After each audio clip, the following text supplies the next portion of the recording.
High বন্ধুরা, আবার চলে এসেছি একটা চোকারের ভিডিও নিয়ে। এটা একটা চুড়িদারের সাথে একটা দিদিভাই দিয়েছিল, তার চুড়িদারের পিসের কাপড় দিয়েছিল, দিয়ে বলেছিল তোমার মনের মতো করে বানিয়ে দাও। তো আমার মনের মতো ডিজাইন করে বানাচ্ছি। ভিডিওটা লাস্ট পর্যন্ত দেখো, আর ভালো লাগলে লাইক, কমেন্ট, শেয়ার এবং সাবস্ক্রাইব করে পাশে থেকো বন্ধুরা। তোমাদের উৎসাহ না পেলে আমি কাজে এগোতে পারছি না, তোমরাই তো আমার সাপোর্টার।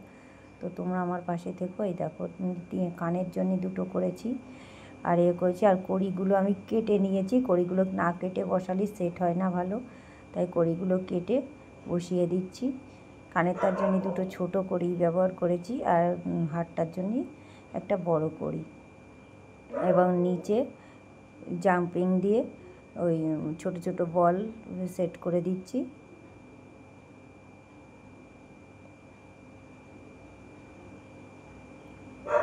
তো আমার হাতের কাজ তোমাদের কেমন কি লাগে প্লিজ একটু কমেন্টে জানিও বন্ধুরা, কারণ আমি তো বুঝতে পারছি না তোমাদের ভালো লাগছে কি না। ভিউয়ার্স প্রচুর হচ্ছে, কিন্তু কমেন্ট সেরকম আসছে না, তাই জন্য বুঝতে পারছি না তোমাদের ভালো লাগছে না খারাপ লাগছে, আর তোমরা নতুন কিছু দেখতে যাও কি না সেটাও আমাকে জানিও প্লিজ বন্ধুরা। তোমাদের উৎসাহতেই তবেই তো আমি বুঝবো যে আমার কাজটা ঠিকঠাক হচ্ছে। এই দেখো, চোকারটা হয়ে গেছে, এবার টার্সেলটা লাগিয়ে নেবো।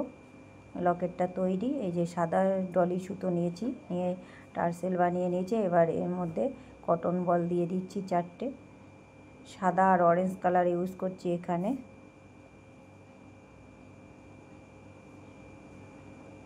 সাদা আর অরেঞ্জ কালার ইউজ করেছি। এবার এই যে মাঝ বরাবর মেপে নিলাম, নিয়ে এই মাঝখানটা এখানে লাগিয়ে দেবো আঠা দিয়ে। আঠা দিয়ে মাঝ বরাবরটা লাগিয়ে দিলাম। এই দেখো, রেডি হয়ে গেছে আমার চোকারটা।